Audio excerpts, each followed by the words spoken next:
And welcome back, everyone, to yet another episode of It's Related. I promise. I love it when there's guys around because then you can just hear that bass in the intro. It makes me so happy.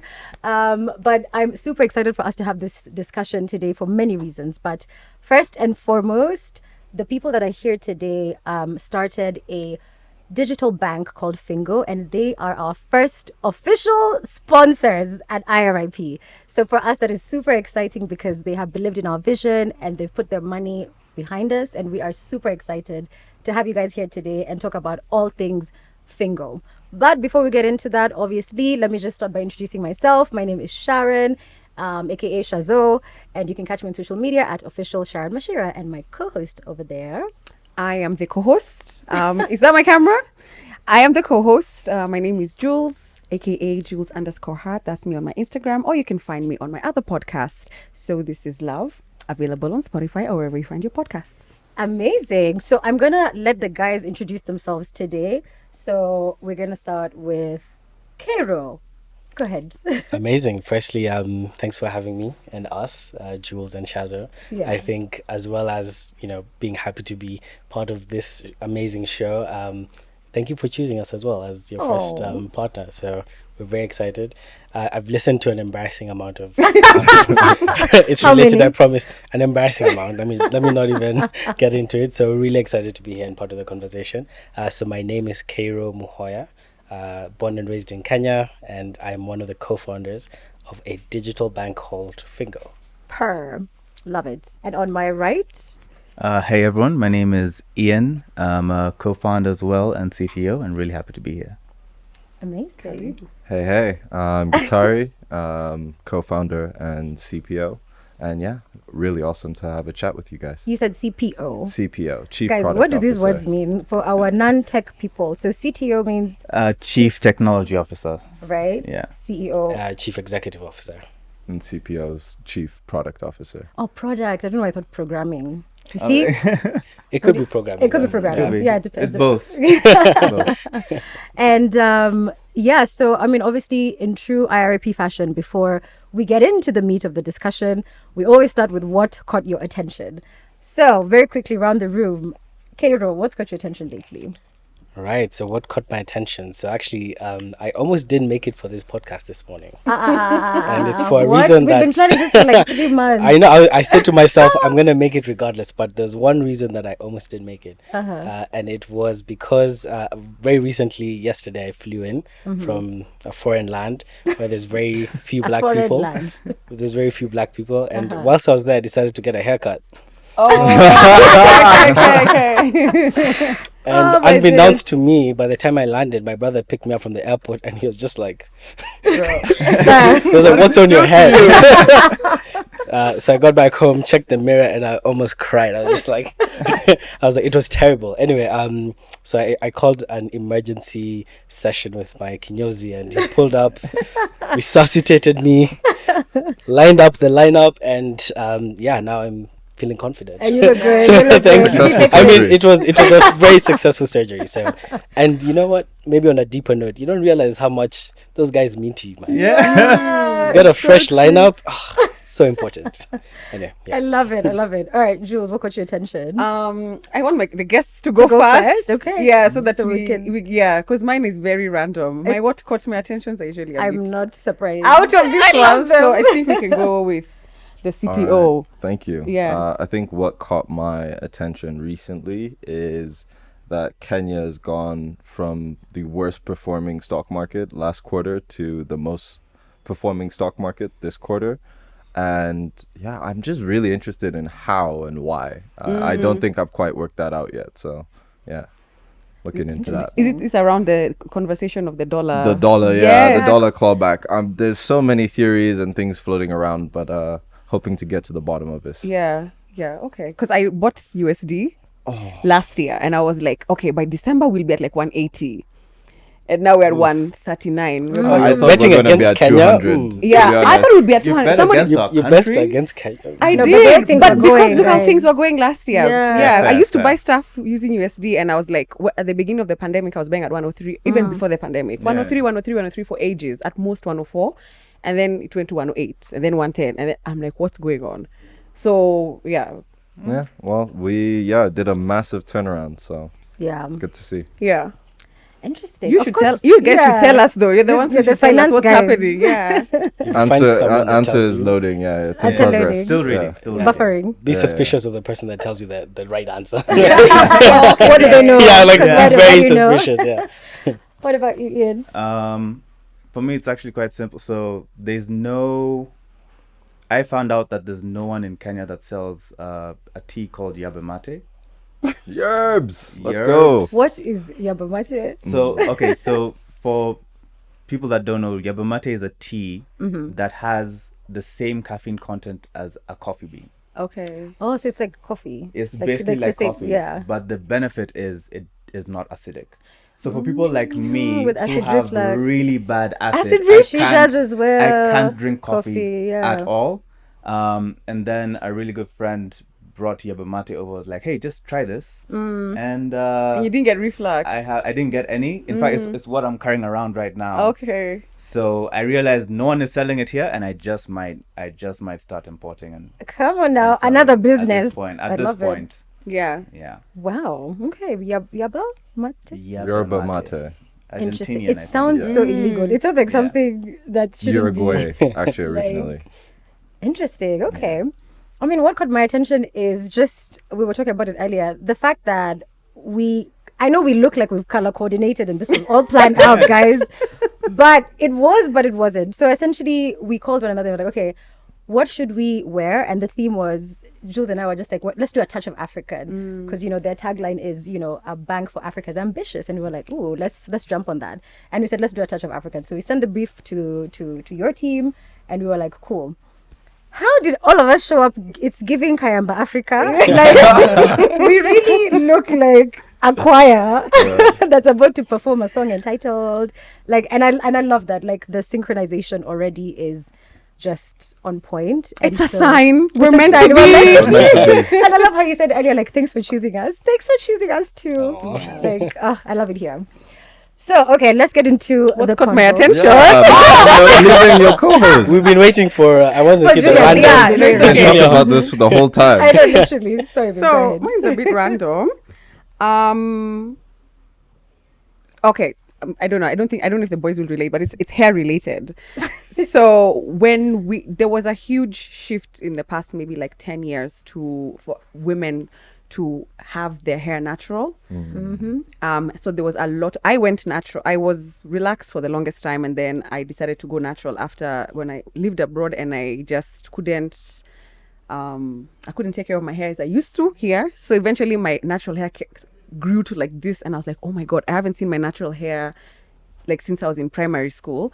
And so I decided to do the big chop. And there was already so much information online on how to take care of natural hair, like the lock method, get these products, The box braids. all you've got to do is just go on YouTube, and my hair came to like here. Yeah. Then I text-laxed my hair, and Sorry, I can't. what? I text-lax. So Okay. it's like it's a marry between texturizer and relaxer. Yeah, Okay. yeah, text-laxed. So I didn't stretch it out. You know when they put the It's still curly. yeah. So they just put the product in here, but they don't comb it out, and it's on your head for literally like a minute. So even in sections, they wash it in sections, because if you start putting the product from the back, by the time you get to the front, the back will be over processed. So like they wash in sections. Long story short, now I don't know how Relatable. to. Yeah. Okay. So I don't know. I'm struggling to figure out how to take care of my text-laxed hair. And I thought there'd be more information because everyone had relaxed hair like growing up. Yeah, You know, it was the norm. Yeah. it was the norm. But now I'm like, so how do you take care of this in between? You're not fully natural, and you're not fully like relaxed. although you are once they call it cream crack. Once it's on your hair is processed, but it's not fully processed. So it's some people's, but if you look after it like natural hair, then it gets like too greasy and too heavy. But then if you don't, so my hair went from here to like it cut.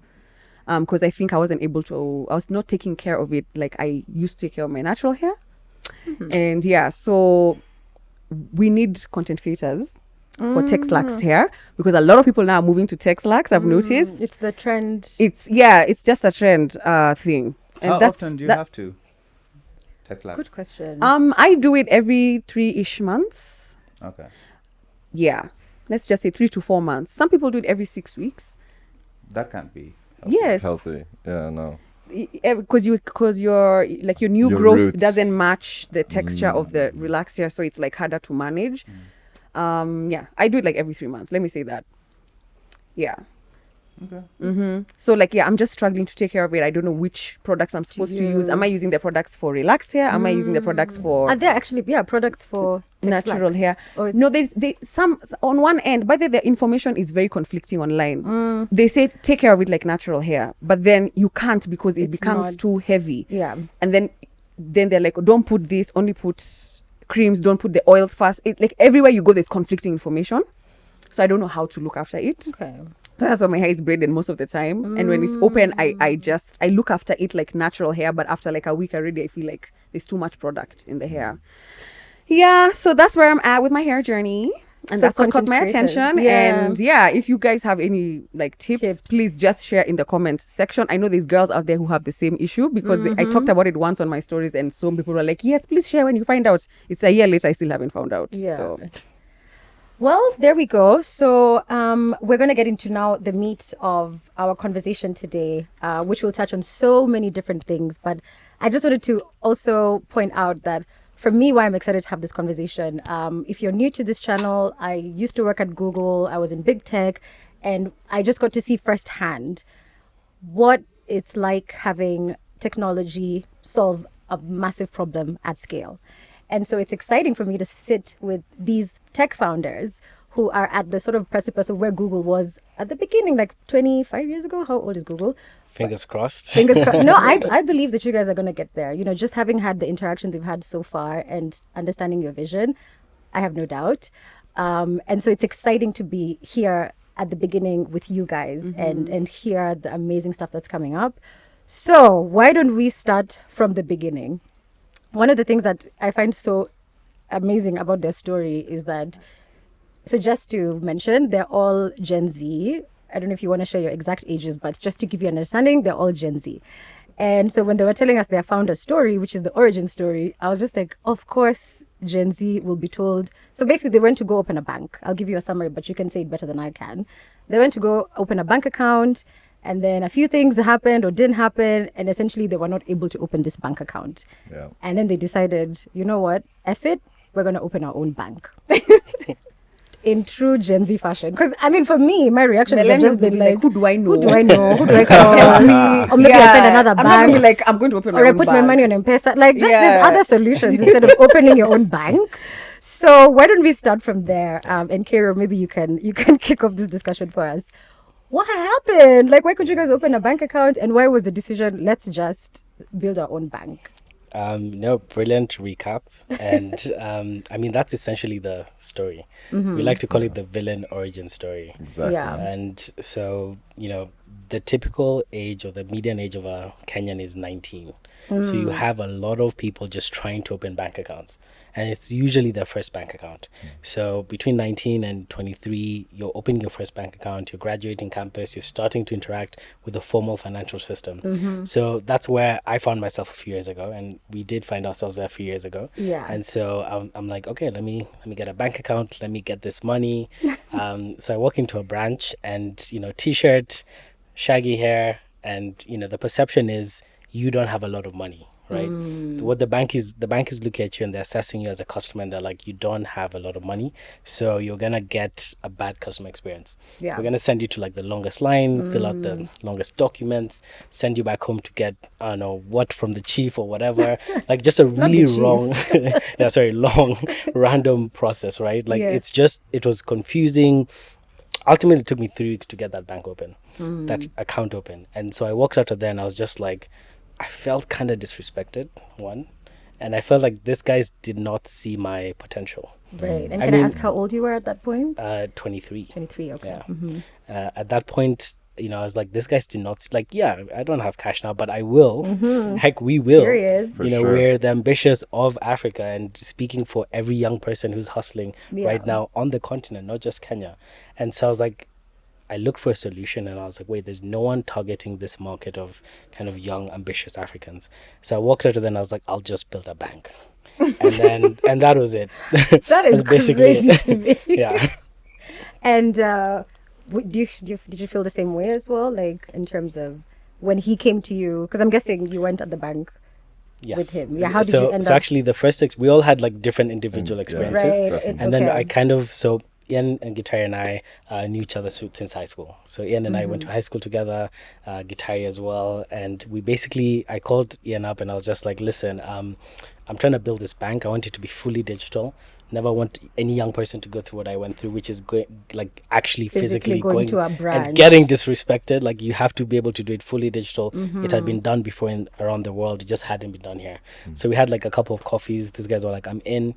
And then I think what extenuated that was we then tried to open a business account Yeah, I was wondering. for if it was our fintech that we're gonna build a bank of. Yeah. And that was a whole other process. In fact, I'm gonna let Ian take that. No, that one. That was a whole other story. I think that one is what really solidified. Okay, we're doing this, and we must do this because we walked in.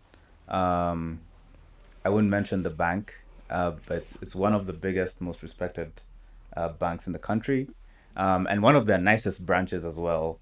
And we walked in, three guys, looking the way we did back then, and there was a man called Steve. Steve. Steve. Oh yeah, you Steve. told us about Steve. Yes, we met a man called Steve, and the man called Steve looked at us and was like, I don't think I like this guys," and gave us some forms. We filled out the forms, and around this time we had started talking to angel investors, so they were like starting to give us sort of the startup capital to be able to start running the business and operations. So we're opening the bank account to receive that startup capital initially, which we thought was open. So the very first time, the weird thing was they gave us an account number. We left and gave those to our investors, and the investors sent money to that account, and that money never got to the account for 3 months. Okay. So for 3 months, we'd call the bank and they'd be like, "Oh, we haven't seen it, etc., etc." The investors would get antsy, like, "Where's the money? I thought we sent you the money. Why have you not started operations?" And then one day we got a call to show up to the branch, and all three of us showed up. We pulled up in the same car, just walked inside, and Steve was waiting there for us, and he said, "Come with me." Steve. Obviously, In fact, this is we a were going to pseudonym. get our cards that day. We're Pseudonym, like, oh yeah, yes. it's time. They've said the cash has been processed or whatever. Let's go get cards so that we can also spend. So we think, yeah, we're gonna go fill out forms, which you shouldn't do anymore, and we're gonna get our cards in like a week or so. Yeah. And Steve pulls us aside and says, "I have this letter for you. Like, what's on this letter?" No, just read the letter. So we open it up, and we're reading, all three of us huddled together, and by the end of it, it says, "Your company and any affiliated companies with your company will never be allowed to open a bank account with us ever again." Wow. And that was, mind you, we've interacted with Steve Twice. 3 times. 3 times. Once is when we showed up to open the account. The second time was following up on where the investment was, and this was the third time. And the third time is, "Don't come back ever again, and we never want to see you again." And where was your money? In escrow. In escrow. So you In could see the number, but you couldn't do anything Yeah. with it. So they said, "We're gonna send back the money to your investors, and we're not opening your account, and you can never open an account with us." Did they give a reason for the? I mean, typically they just didn't seem to. I mean, so now in hindsight, us guys 3 years ago walking up to your branch saying, "We're gonna build a bank. We've raised like some capital. Give us a bank account." In hindsight, if you're from a very like traditional, like, what are you guys thinking? You can see their traditional thinking was, "This guy's are up to no good. That's So because they had let's to not- wash money. Yeah. I let's see. not get anything. Let's not give them the service, right?" And so from that experience, now generalizing, we began understanding actually this is not just us, and seeing that we are amongst the privileged young people even on this continent can't get access to formal financial services. What are the average, what are the underprivileged, what are all sectors of society of young people facing? And so that drove us even further into this mission, and that drove us into now, effectively what we wanted to build now was a Pan-African youth bank.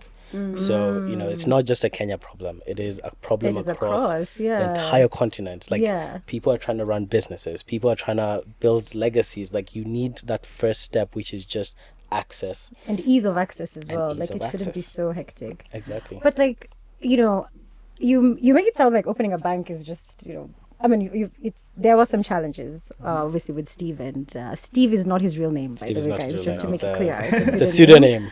But like, how hard is it to open a bank? Like, is it? Yeah, like, it's not that easy, right? Obviously. Yeah. So there's typically your initial process, which is let the bank get to know you and know you're authorized or certified to Yeah. open a bank account, and that's by the central bank standard, and every bank complies to that, right? And that's getting to know you, your date of birth, where you're from, checking your ID, your nationality, and you just have to meet those requirements and they'll get you a bank account. So the collection of that data was what was very much isolated with a bad customer experience. So what we did, the first thing we did is we just made that process extremely easy. So the way you sign up for your Facebook account or WhatsApp account, which is, you have a app, you put in your bio data, your name, your age, etc. So we made that very easy on our app. And then the second thing we did is we made the authentication of that data extremely easy.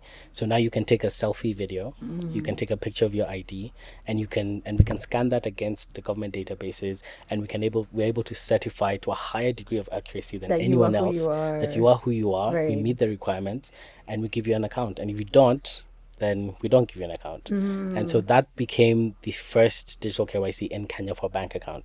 Wow. And now you can open an account in less than 4 minutes, so 240 seconds. And we've had over That's dope. 100,000 people open accounts on Fingo, powered by EcoBank. That is well done. First of all, it we were just laughing about how, like, as millennials, how would we have dealt with a situation like that? So I'm just curious, Jules. Like, you go to a bank, they tell you can't open an account. What are you gonna do? Yeah, so actually, I even want to talk about a little bit about that and my first bank account. Since we are talking of origin stories here, I remember very clearly my experience in opening a bank account. This is when I just got to campus, and my dad, basically our whole family relocated to Nigeria, and I was like, "Me, I'm not coming to Nigeria. I'm staying in Kenya." So, because obviously I was still dependent on my father. He's Yeah. like, "Now you need to open a bank account because now you're going into uni, and we need to be able to be sending you money." My process was very easy, so I'm actually quite shocked that for you, the first time you went to the bank, you were just opening a personal bank account. Just a personal account. I didn't know they could. Wow. I didn't know that banks can say no to somebody if they want to open a bank account. I didn't know they have what's that word? Like Discriminate. So they didn't Yeah, really yeah. say no. Yeah. They just made it hard. they made it They made difficult they made and it difficult. tedious. Exactly. Yeah, so at the time I was staying at my aunt's house, because my parents have left, so my mom was like, "We'll leave you with auntie so and so." And my auntie at the time used to live in Ngumo, and there was a bank there, and I was like, there was one bank there. Are we allowed to mention brands? HFCK.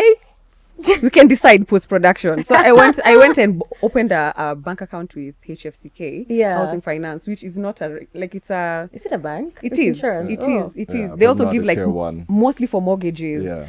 So, but then that's the bank I saw. So that's the bank I walked into, and I was thinking, since I'm staying now in Gumo with my aunt, in case I need money, I can. But those days there was no M-Pesa, so if you want money, you go and withdraw At least cash it's from across the the bank. street, Yeah, so I'm yeah. like, at least when I come from school, I can withdraw money for the week and like put it in my whatever. The challenge I had now, however, is that with this bank, they only had. I was in USIU, so I was on Thika Road, and they didn't have the only ATM available was in town. Yeah. So anytime I needed money from uni, and at this point I'd even relocated I was living off campus. I had to get into a matatu, Yeah. Go to town. go to town, withdraw cash, and then I'll go back to school. And that used to be like on Fridays or Thursdays before we start drinking. So I'm like, okay, Thursday class ends at 12:40. I'll go to Tao. And first of all, those days, Thika Road was not a dual carriage. Oh yeah. Oh my God. It was before. It used to take me Damn. 2.5 hours, maybe 3 hours to go to town and come Yeah, back just just to to get withdraw cash. money. Yeah, because I didn't trust myself at it to remove all the money for the month. No. Yeah. Yeah, so I used to go every week. And now because of that hassle, what I decided, and then in campus in USA, we used to have another bank. I'm not sure if we can say names, can we? What are we deciding? So anyway, Yours podcast. It's yours, yeah, I know, you know, these are your competitors. Hey, yours so podcast. to be safe, Yeah. let me just say I opened another bank account because in campus there was an ATM, and all I needed was access to my cash, and that was so. Then I moved to that other bank because everywhere I think they had a campaign or something where they were just opening ATMs all around the country. Those days the main issue was accessing your money. You used to go to banks and you find lines at the ATM lobbies of people trying to get their money.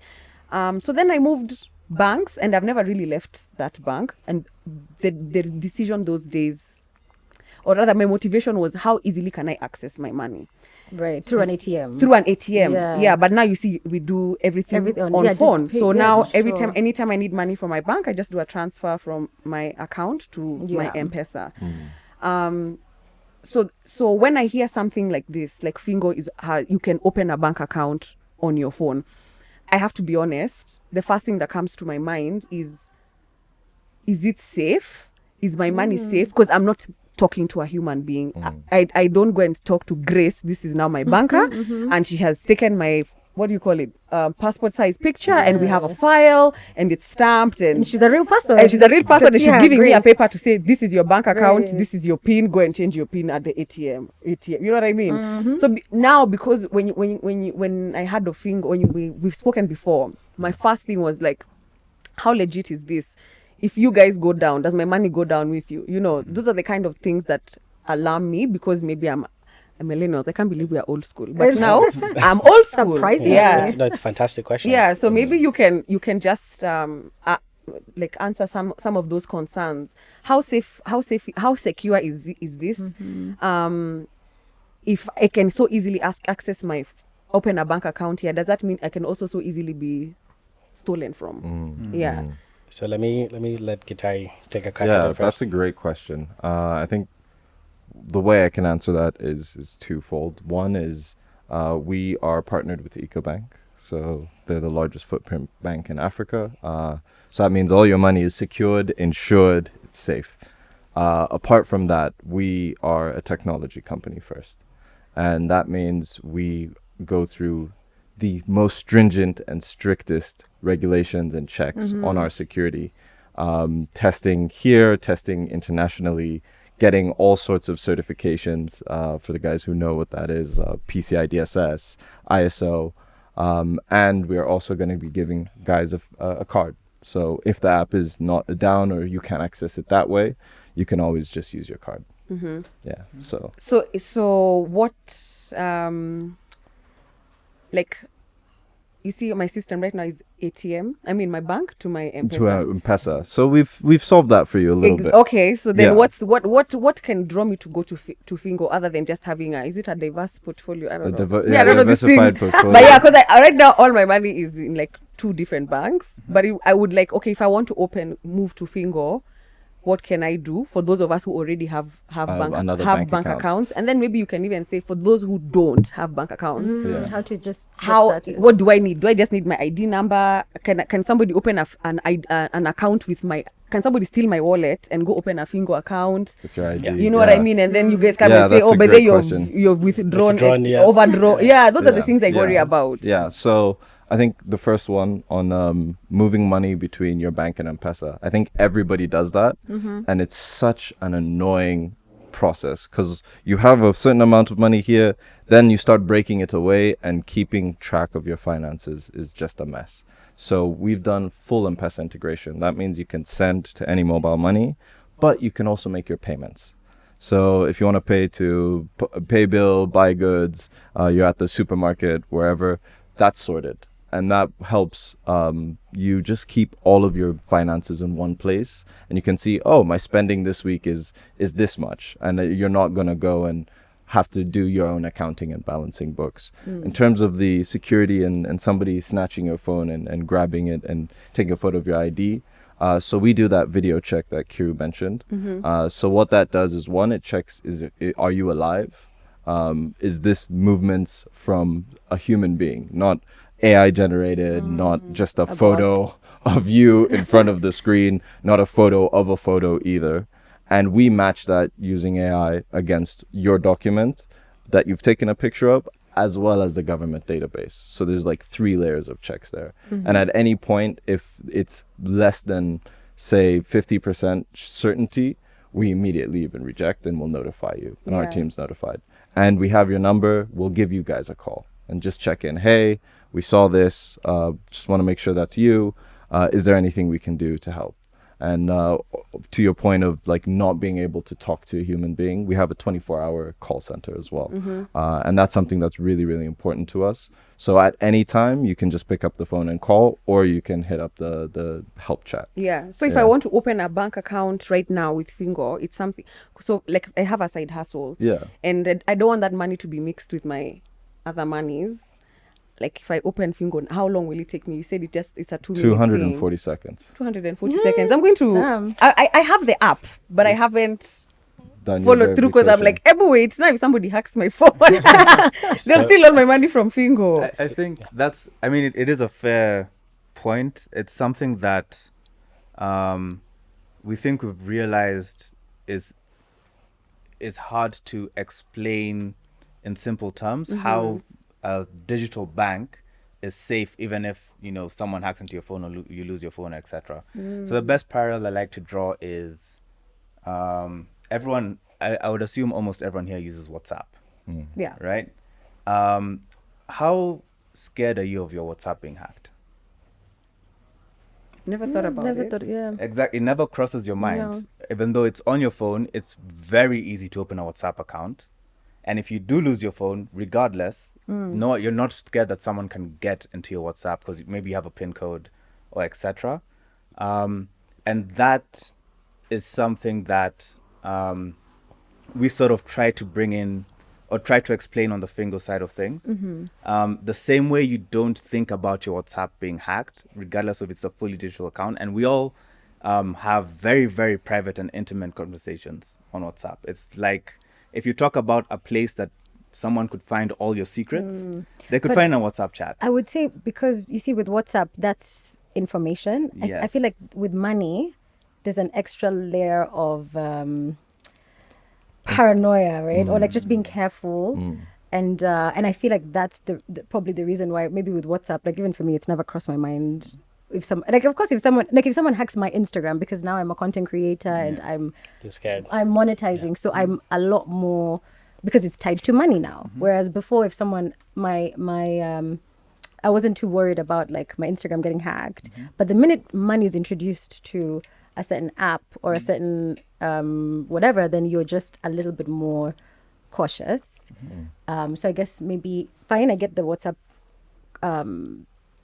parallel, but like have you faced situations where, because this is money, people are a bit more resistant?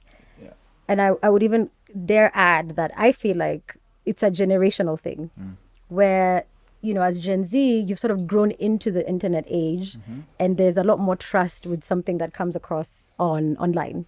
Whereas when you go up the different generations, like I'm so convinced, if I told my father, like, actually, what do your parents think about the bank, your bank Fingo as a bank? Because I think the older you get, the more conservative you are about new forms of banking. So I think the first thing is, even just on that safety and security point, one thing that will surprise you is that Fingo as the digital banking app is more secure than your traditional banking app, and for a couple of reasons, right? The first thing is the technology that's used to secure your finances is radically different from the technology that we're using.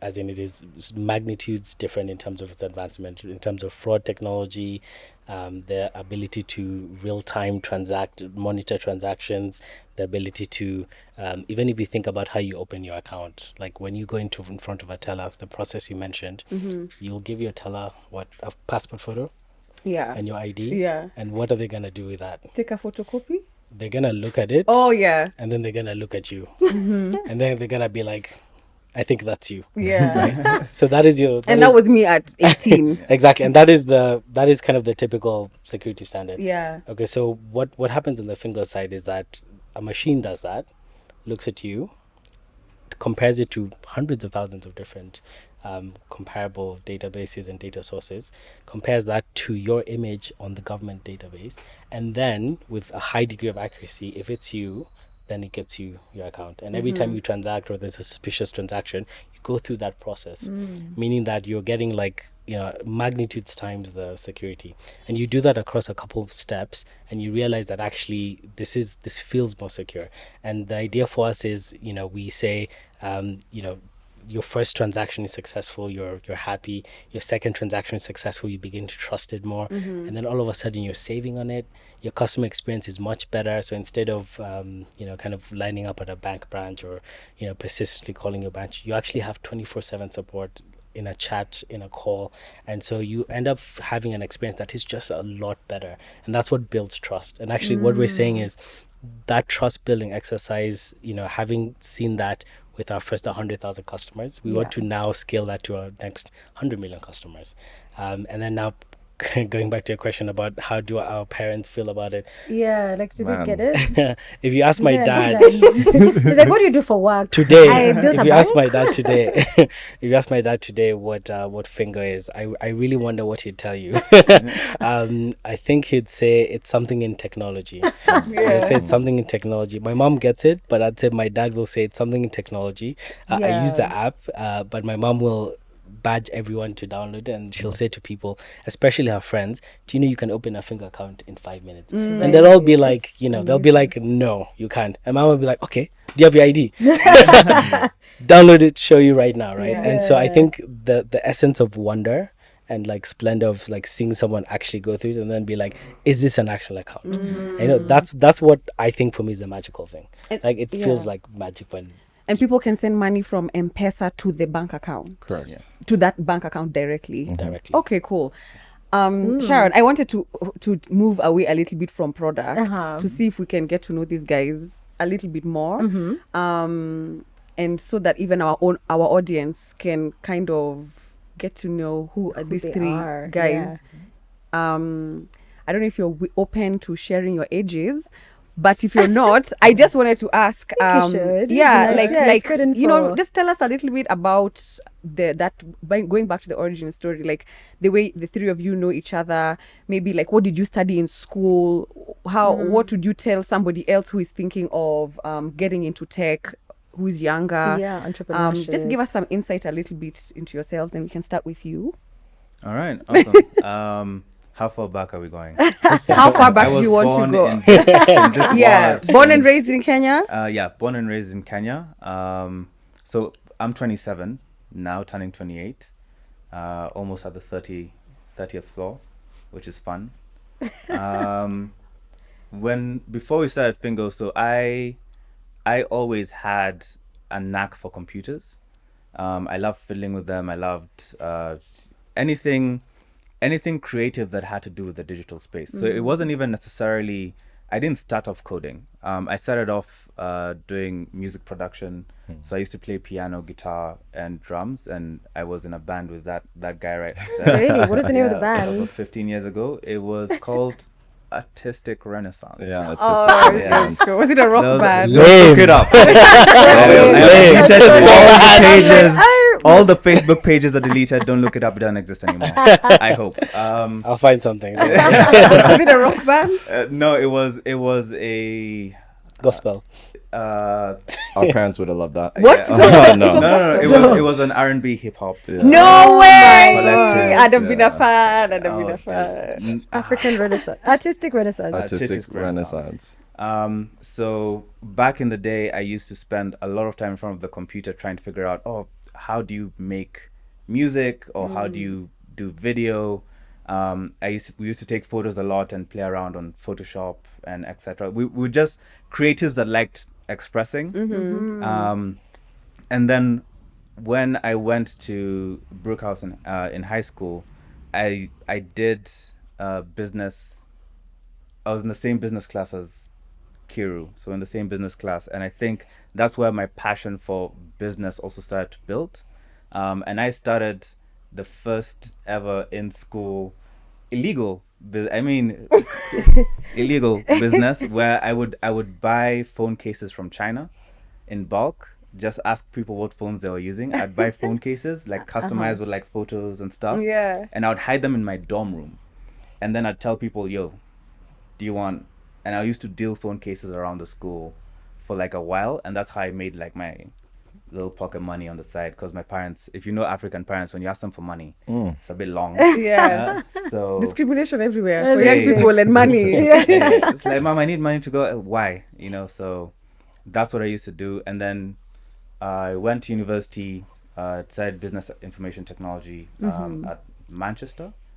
And at that point, I got hit with an impasse. I had two options. I could either get a job, either in the UK or come back get a job, or I could just go full in on entrepreneurship, because at that point I was very much in the I do want to start a business. My parents were very much for the get a job Right. side. Maju.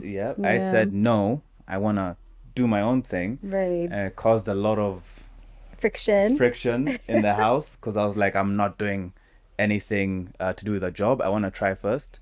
Then eventually my mom came around and she was like, all right, let's do this. Because I finished university when I was 22, I believe. 22, 23. Yeah, Yeah. 22, 23. Yeah. And then she said, you have until you're 24. If you're 24 and you're still in my house and you're still trying to do this business thing, you're getting a job. And I said, Bet. fair. Cool. So we started, at that time, we were running a business with him called Something Inc. Yeah. Part of the band as well? No, not out of the band. Okay. This Separately. is, We yeah, now separate. moved on from From the music. We music. saw the music career Yeah. was not The artist as struggle. beautiful. Yeah, as fruitful. Yeah, so we decided to be expressive or in other ways, and realized you could actually build products and services and it Right. feels as creative. Because the main thing was being creative with what we had. And at that time we realized, it's probably more lucrative to be creative in building products that many people will use. Yeah. Absolutely. So that's what we started doing. We were building products for different people. We do software stuff. And one of our How did you know how to build? Did you know how to code at that point?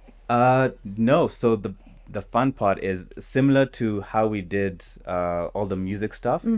It was all YouTube. YouTube You were University. self-taught? University. Self-taught myself Yep. How to code? how to code everything. the We used way. to sit in our parents' house with a laptop with the same YouTube course playing, because there's a lot of YouTube courses online. Yeah. And we'd play and all day and be like, we just need to learn how to do This one Yeah. thing. because we want to do That. Y. So Yeah. figuring out how to get from X to Y. Wow. So we used to do that 24/7 for a Yeah. very long time. Like 3-4 summers in a row. just Just nonstop. lock ourselves in and And just then how to code. Yeah, just from learn how to YouTube. build. Like, this is a cool idea. Awesome. Let's build it. Where do we start? I have no clue. Okay, YouTube. Oh, cool. We got the first page. Click the button. The button doesn't work. How do we do that? And then just snowball affecting from there. That's wild. Yeah. So it eventually scaled to a point where our most successful venture at Something Inc. was we built a out of home advertising platform that you could buy billboards from your phone. So digital billboards. So think of, when you go into a mall and there's like those screens that have ads Yeah. and stuff on them and etc. That's such a good idea. So we actually built a platform where you could say upload your advertisement the same way you do for Instagram, pay the fee daily, and then the next day you'd walk into Lavington Mall and And your your ad ad is is there. playing Wow. on the billboard. And then when we built that, COVID hit Yeah. Right. and no one was outside and no one was doing out of home advertising. And around that time is when Kiru called, and Kiru was like, hey, I have this idea and I need you guys in on it, because at that point we had interacted a lot. We've been following up, especially after we went to uni. We're following up with each other, like, what are you doing now? He visited our Something Inc. office, the very, very first the OG iteration of it, and it was like, oh, dude, this is cool. I finished in like, when you're in Warwick, you had like 1 year left, and we'll catch up when you're back. So he was finally back, and he said, yo, I have this great idea, and I really need you guys on it. I know no one else that's technical. And yeah, and then that's sort of how it all happened, at least from my side. Yeah. What about you, Mr. Founder Kiro? So my story, I mean, I think my story is very straightforward. So I've never liked school. To be honest, I've tried to quit school multiple times. By school, do you mean university, high school in general. primary, kindergarten? anything where I have to sit to Learn. absorb information, right? So I was a very rebellious kid, and I thank my parents for helping me sit through it. So I mean, I was born and raised here, and I went to high school at the end, and at every big exam in high school, I would tell my parents, okay, this is the last one and I'm done. And my parents would be like, okay, you have to do really well and then you're done. And I'd do really well, and then they'd be like, okay, just do the next one more, and then you're done. So ultimately I finished my A-levels, and then I'm like, okay, enough is enough.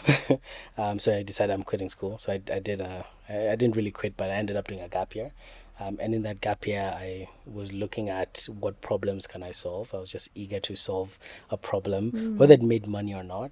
And I Googled the top 3 problems. There was, water, housing, etc. So in that 12-month space, I started a housing company, raised some capital, built housing across, just social housing across Kenya. And this guy's joined one of those projects. We were around 18 at the time. And 18 years old? 18, yeah. Wow. And it was What are you doing at 18? I was in West Undecided.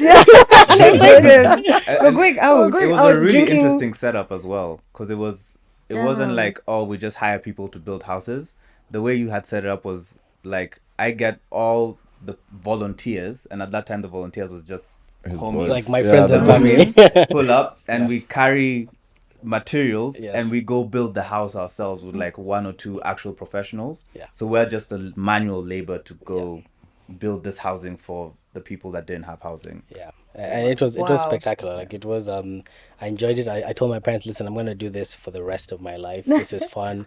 And then I had a very serious intervention from my extended family. So halfway through the year, they came to me and they're like, listen, you want to solve housing? I'm like, yeah. They're like, what's the housing deficit in Kenya? 100,000 annually. How many have you built? 5. And they're like, how do you think you're going to solve that? And I was like, I don't know. They're like, education, son. So go to university, come back, strategize, learn how to solve really skilled problems. Yeah, at scale. That's it. Exactly. And I think that's something I didn't have at that age, but I was just eager to do something.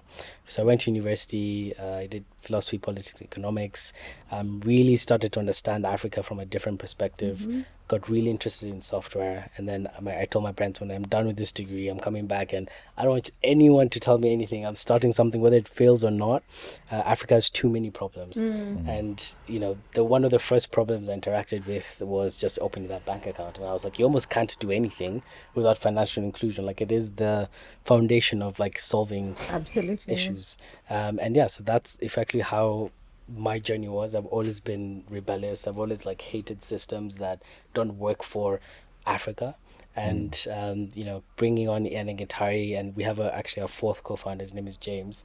I met him at Warwick. He's British, Kenyan, Indian, in absentia. We got together this group of rebels that just want to rebel against things that don't work for us and do that on a large scale. And since then, we got funding from one of the top accelerators in the world, Y Combinator. Yeah. It was Which is a so dream. hard. Yeah. Getting into Y Combinator, in the tech ecosystem, is so hard. It's such a bottleneck for the right reasons.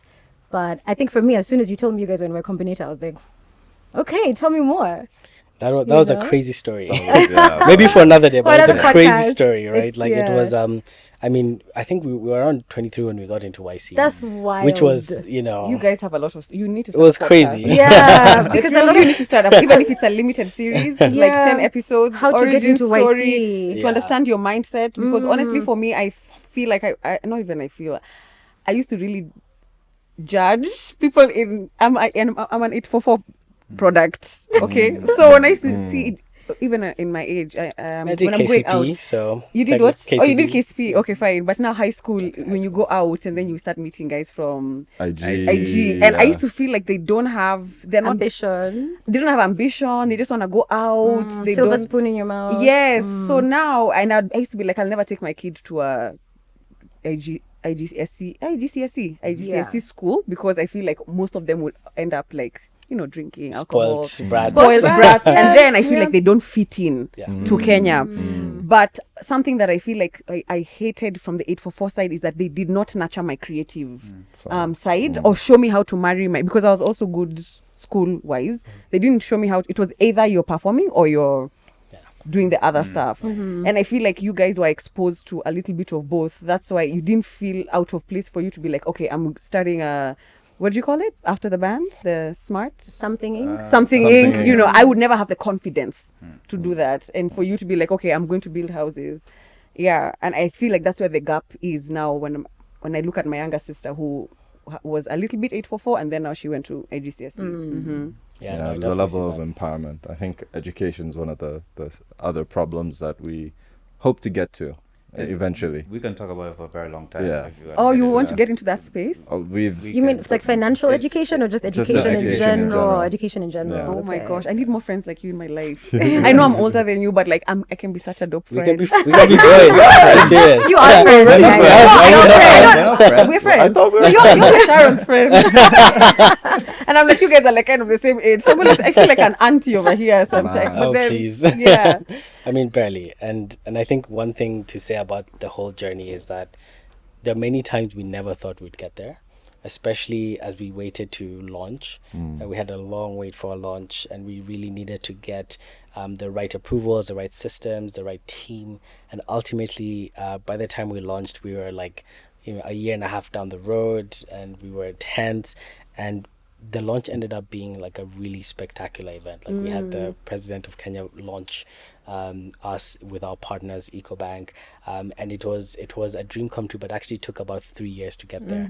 And obviously when we started, if you see our first pitch deck, it is, I told all the investors and even this guys, I was just like, in 5 months we'll be the biggest bank. Right? So like completely underestimated the amount of struggle, the amount of suffering. And along the way, we had to build a lot of resilience and a lot of I think patience, even just for ourselves and our abilities, and ultimately like just making sure we got the right team and the right product out. And what about you, Gitari? Yeah, I am the kind of black sheep of the group. I wasn't born in Kenya.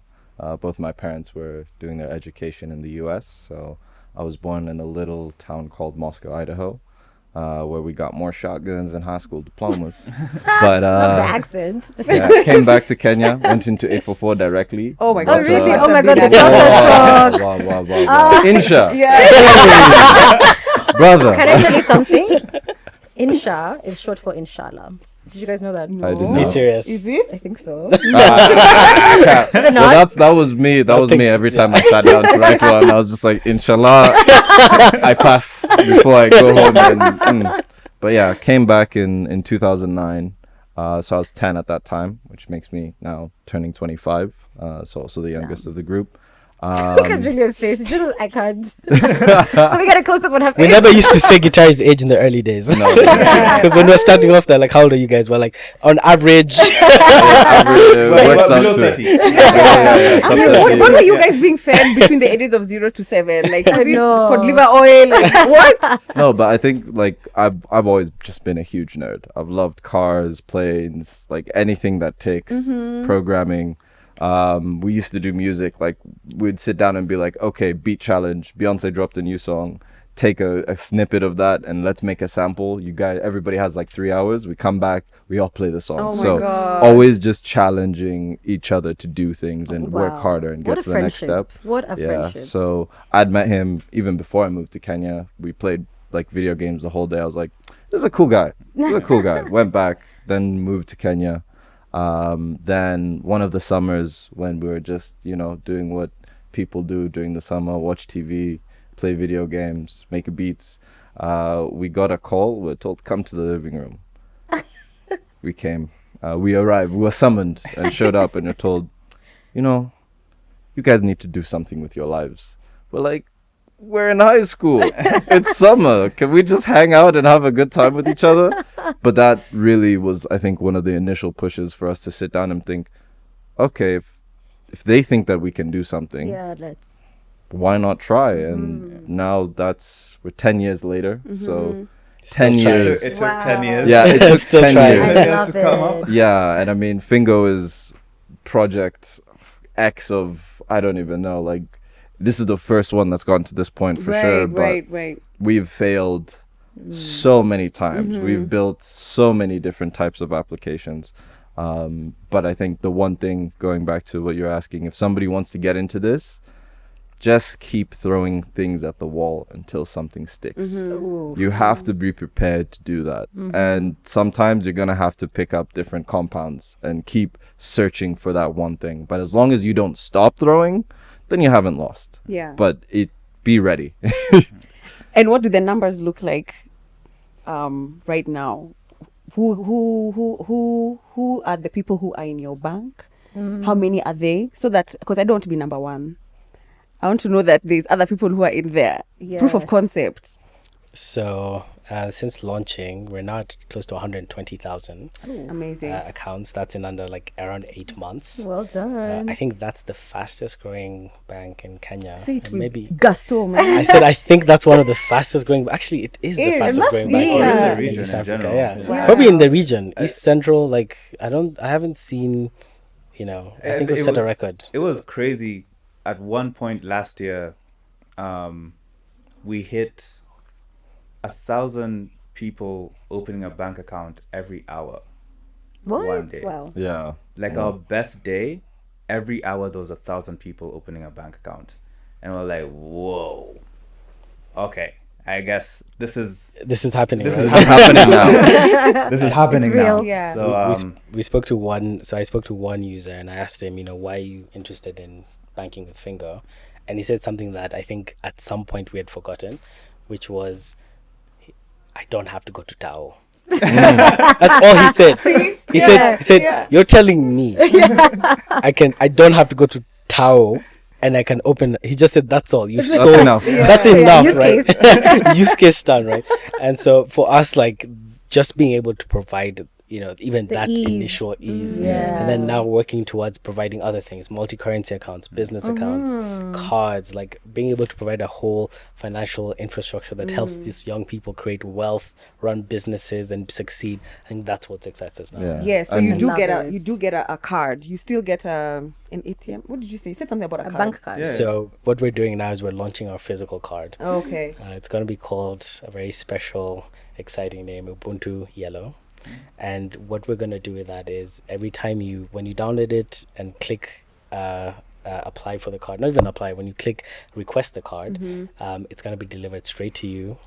You're going to be able to use it across the world, and it will be, I believe, one of the hottest cards in Africa. Sold.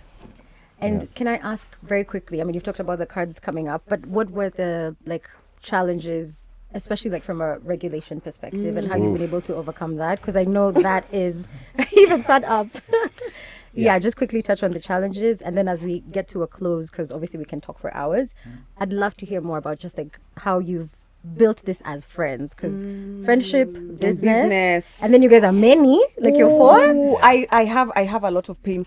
Yeah, that's. Yeah. I don't know how you guys do it. How do you guys do it? Yeah, Exactly. friendship That's and a whole business episode. and That's money. That is a whole episode. Yeah, But you see we why can you touch on it. you can see why you we can produce the podcast for you. Do episode 1 That's talk a about documentary. Because it's so hard to Yeah. this. To balance and egos and money. and people are different when you can be friends with them as friends, but then now once money gets involved, they have 100%. different money personalities. Yeah, Money try when a bank personalities. gets involved, right? Oh, yeah, good. Anyway, so very many things to say on that. I think first on the regulation. Yeah, So the challenges. I mean, the first thing we ever wanted to do was, when you think of creating a bank, you're like, let me get a bank license. So after a few short meetings, we realized no one's gonna give us a banking license, and rightfully so, right? Yeah, no chance. And so what we did is we strategized to partner with a bank.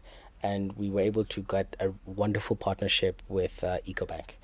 EcoBank is one of the largest Pan-African banks on the continent.